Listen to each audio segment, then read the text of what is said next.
Sumqayıtda bədbəxt hadisə baş verib. Hadisə Ceyranbatan bağları ərazisində qeydə alınıb. 23 yaşlı Sevil Səlimovanın evdə doğuş etdiyi bildirilir. Onun doğuş zamanı dünyaya gətirdiyi 30 həftəlik oğlan uşağının öldüyü qeyd olunur.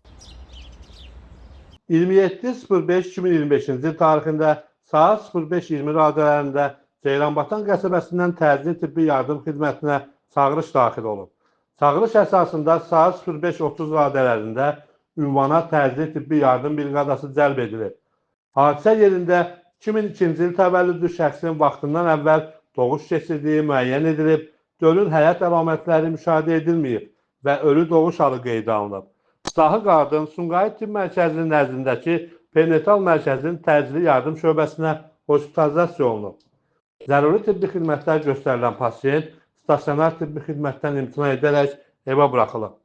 Sözügedən şəxs 28.05.2025-ci il tarixində saat 10:10 radələrində isə yenidən təcili tibbi yardım avtomobili vasitəsilə perinatal mərkəzin təcili tibbi yardım şöbəsinə hospitalizasiya olunub.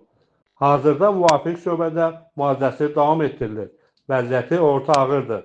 Qeyd edək ki, 2002-ci il təvəllüdlü şəxs hamiləlik dövründə heç bir tibb müəssisəsində qeydiyyatda olmayıb.